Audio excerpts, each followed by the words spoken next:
Hello viewers, সবাইকে স্বাগতম জানাই টেক নিউজ 365 ইউটিউব চ্যানেলে। আজকের আমাদের ভিডিওটি মূলত ওয়ার্ড 2019 এর উপর ভিত্তি করে তার পরবর্তী ভিডিও। এই ভিডিওটির মাধ্যমে আমরা আপনাদেরকে একটি ওয়ার্ড ফাইলের মধ্যে ওয়াটারমার্ক কীভাবে সেট করতে হয় তার পদ্ধতিটুকু দেখানোর চেষ্টা করব। আর এই কাজটি আপনাদের সামনে উপস্থাপন করার ক্ষেত্রে আমরা যথারীতি একটি ল্যাব ফাইল ব্যবহার করছি। ভিউয়ার্স, এই মুহূর্তে আমরা দেখতে পাচ্ছি একটি ওয়ার্ড ফাইল। এই ওয়ার্ড ফাইলটির মধ্যে আমরা ওয়াটারমার্কটি সেট করতে চাই। আর তার জন্য আমাকে প্রথমে যেতে হবে ডিজাইন ট্যাবে, এবং ডিজাইন ট্যাবে আসার পর সেখানে আমরা দেখতে পাচ্ছি দুটি গ্রুপ, একটি হচ্ছে ডকুমেন্ট ফরম্যাটিং, আরেকটা হচ্ছে পেজ ব্যাকগ্রাউন্ড। আমরা পেজ ব্যাকগ্রাউন্ড গ্রুপে ওয়াটারমার্ক এই বাটনটিকে ক্লিক করব। এর মাধ্যমে একটি মেনু চলে আসবে, যে মেনুটি থেকে আমরা যে লেখাটিকে আমাদের ওয়ার্ড ফাইলের ওয়াটারমার্ক সেট করতে চাই সেটি দেওয়ার জন্য কাস্টম ওয়াটারমার্ক সেকশনটিতে ক্লিক করব। এর ফলে নতুন আরেকটি ডায়লগ বক্স চলে আসবে, যে ডায়লগ বক্সটির নাম হচ্ছে প্রিন্টেড ওয়াটারমার্ক। এই ডায়লগ বক্সটি আসার পর আমরা টেক্সট ওয়াটারমার্ক অপশনটি সিলেক্ট করব। এরপর যে লেখাটি আমরা আমাদের ওয়ার্ড ফাইলে ওয়াটারমার্ক হিসেবে ব্যবহার করতে চাই সেই লেখাটিকে আমরা টেক্সট সেকশনের মধ্যে লিখে দেব। এই মুহূর্তে এখানে লেখা আছে ASAP, অর্থাৎ অ্যাজ সুন অ্যাজ পসিবল। এখানের মধ্যে আমরা লিখে দিচ্ছি টেক নিউজ 365, অর্থাৎ আমাদের ওয়ার্ড ফাইলটির মধ্যে ওয়াটারমার্ক হিসাবে টেক নিউজ 365 এই লেখাটি দেখাবে। এই টেক্সট লেখাটি লেখার পর আমরা চাইলে ফন্ট অপশনটিও সিলেক্ট করতে পারি। তার জন্য আমাদের ফন্ট অপশনের ড্রপডাউন লিস্টে গিয়ে আমরা ফন্ট অপশনটি সিলেকশন করে নিতে পারি।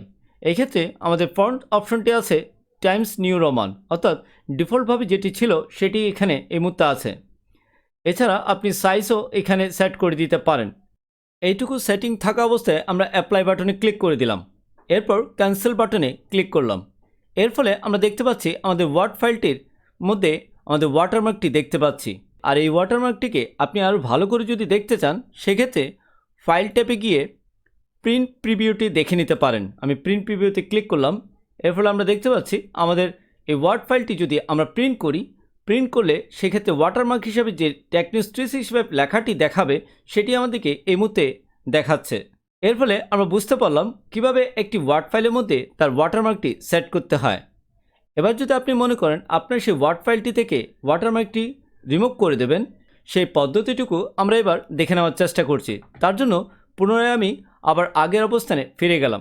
পুনরায় আমরা এই ওয়ার্ড ফাইলটিতে ফিরে আসার পর আবার পেজ ব্যাকগ্রাউন্ড গ্রুপের ওয়াটারমার্ক বাটনটিতে ক্লিক করব এবং কাস্টম ওয়াটারমার্ক সিলেকশন করার ভিত্তিতে পুনরায় আবার প্রিন্টেড ওয়াটারমার্ক ওই ডায়লগ বক্সটিতে চলে আসব।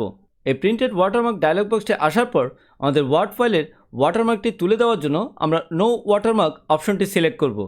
এরপর ওকে দেওয়ার ভিত্তিতে আমাদের এই ওয়াটারমার্কটি চলে যাবে। তার জন্য আমি ওকে বাটনে ক্লিক করব। এর ফলে আমরা দেখতে পাচ্ছি আমাদের ওয়ার্ড ফাইলের মধ্যে ওয়াটারমার্কটি এই মুহূর্তে আর দেখা যাচ্ছে না। এভাবেই আমরা চাইলে আমাদের ওয়ার্ড ফাইলের ওয়াটারমার্কটি তুলে দিতে পারি। আশা করি ভিউয়ার্স আপনারা বুঝতে পেরেছেন কিভাবে একটি ওয়ার্ড ফাইলের মধ্যে ওয়াটারমার্ক সেট করতে হয়, বা প্রয়োজন অনুযায়ী কীভাবে আবার ওয়াটারমার্ক রিমুভ করতে হয়। আমাদের চেষ্টা ছিল আজকের আমাদের এই ভিডিওটির মাধ্যমে একটি ওয়ার্ড ফাইলের ওয়াটারমার্ক সেট করা পদ্ধতিটুকু আপনাদের সামনে উপস্থাপন করা। পরিশেষে বলবো, ভিডিওটি যদি আপনাদের ভালো লেগে থাকে তাহলে অবশ্যই টেক নিউজ 365 ইউটিউব চ্যানেলটিকে সাবস্ক্রাইব করে রাখবেন এবং একই সাথে বেল বাটনটিকেও ক্লিক করে রাখবেন, যাতে করে আগামীতে এই ধরনের সকল গুরুত্বপূর্ণ ভিডিওগুলো আপনার জন্য মুহূর্তেই পেয়ে যান। আজকে এইটুকুই রাখলাম। সবাই ভালো থাকবেন। ধন্যবাদ। Thank you for watching this videos.